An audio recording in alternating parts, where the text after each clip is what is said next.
can feel it. This is what NBA basketball is all about.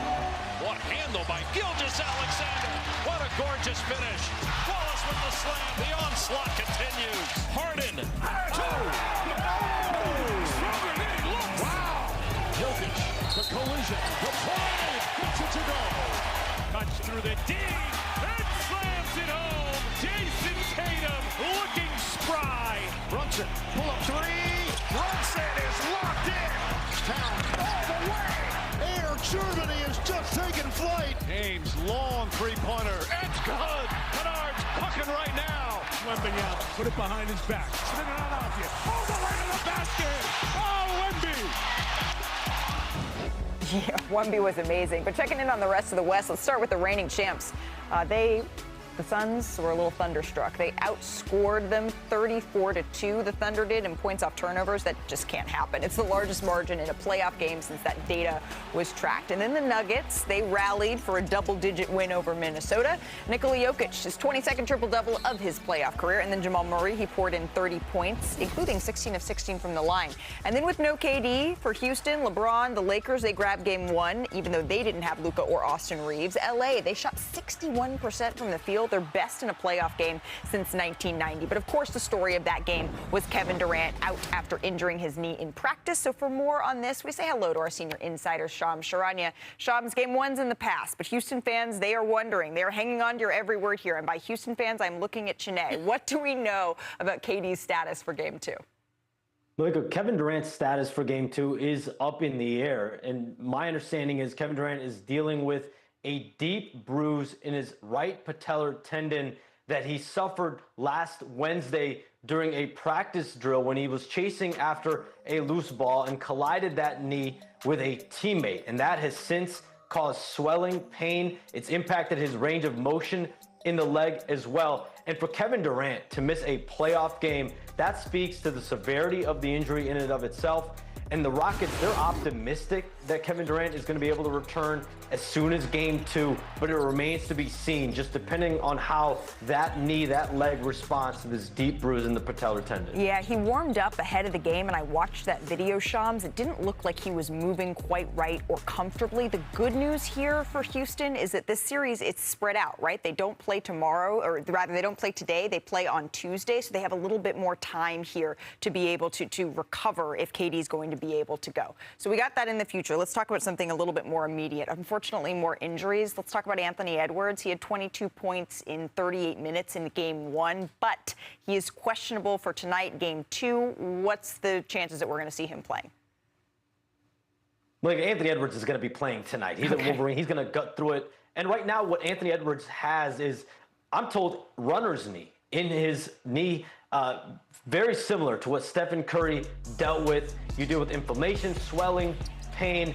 It got to a point late in the regular season. Sources told me Anthony Edwards needed a PRP injection to reduce the swelling and inflammation. And this is an injury that requires rest for his recovery. There's no time for that in the playoffs. Yes, there's a day or two in between these games, and that is going to provide some alleviation, but he really needs that extended rest. You're not going to get that come playoff time. But Anthony Edwards, everyone that knows him, he's a Wolverine. He's going to try to play, and he will be playing here tonight. Yeah, he's a Wolverine. That's another. Yeah, that's a good way to put it for someone who plays for the Timberwolves. Shams, thank you very much for that insight. So I guess, friends, the question isn't, is Anthony Edwards going to play? It's what is Anthony Edwards going to look like, and is it going to be enough? And they're going to need it. You know, I really felt like that was a winnable game in game one for Denver. It wasn't like the Nuggets played poorly, but they didn't play their best. For the Timberwolves.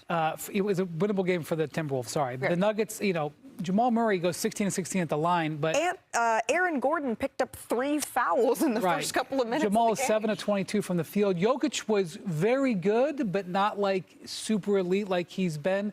It looks like without Peyton Watson, David Adelman's going to rely on about 7 players. He'll have a couple other guys come out there, but they're playing a tight, short rotation. So when you get in foul trouble, it even more affects them.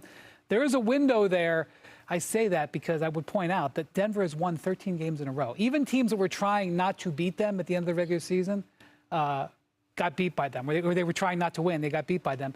And if you get in a situation where you've got to win 4 out of 5 against a team that's that hot, you don't want to be in that spot. I think there's two things for me. I think the first is you've got to keep Denver off the free throw line. They took 33 free throw attempts. There were, I think, a minus 14 in makes in my little notebook. How do you read that part? Wait, for the viewer, like just so we can show Director Ray, if we can just show this is how Bobby prepares for the show. My man is prepared. So now you threw me off. So you got to keep him off the free. You got to throw him off the free throw line. And I want a better version of Julius Randle. Right. That's what I need. I need him to be there, especially if Anthony Edwards is a little bit limping here with the knee. I want a better version. I think 6 for 16 in that game. That was not in my notes, 6 for 16. You know what's interesting? You mentioned two things that I think are key. 6 for 16, or Julius Randle's impact, right? Being better. The fact that the starting lineup combined for 83 points for the Timberwolves, like that was absolutely a winnable game. When I look at it, in reverse, or at least on tape, the runs that the Nuggets had was much more timely than the runs that the Timberwolves had. And if they had better timed runs or scoring outputs or Julius being more effective, then they could have walked out there with the win on the road. Also, they made a big investment in Naz Reid, and they need Naz Reid to deliver in these types of games. Sorry to interrupt you. Completely. But I also want to... Sometimes when your shot isn't falling, Jamal Murray was 0 for 8 or so from 3. I do like how he found a way to get to the free throw line. You mentioned 33 free throws they shot or so. He had half of them. And to me, that's like the sign of maturity. This has been the year of a great big step for Jamal Murray. He played more games than probably he ever has in his career. He was a first-time All-Star. When Jokic in the first quarter at least was trying to find his game because the physicality that Rudy Gobert was providing, he had a good game. Well, go ahead, Malika. And that was the other thing for the Timberwolves is wasting a game that Rudy Gobert was that good. Yes. You can't do that on the road in Denver. However, if we, at the risk of parroting Brian Windhorst, when we look back to that 7-game series that they had last year, the Wolves, they took 2, right, on the road in Denver. Then they lost 3 straight games, and everyone thought they were COOKED. And then they came back and were able to win, including that insane comeback from down 20. I don't know that that's the recipe with a hurt Anthony Edwards. I would just say this team in Minnesota has a lot of playoff equity. They've been in a lot of tough spots. They've won 4 playoff series the last couple of years for a reason. Underestimate them at your own peril. And here's Brian with cool head. Cool heads prevailing because Perk isn't here to say keep a cool booty about game ones and what they mean. All right, let's move on here. We gotta shoot our shot. Or Let's Janae go. does. It's time for Shoot Your Shot. It's brought to you by DraftKings Sportsbook. Janae, tonight's parlays. What you got, sis? All right, I'm going to start off with, of course, the guy who averaged a triple-double. I'm going to say he's going to get more than 10 assists because he averaged around 11, and so this is like a layup for him. Also, moving forward, Aaron Gordon had himself a game. He was always at the right place at the right time.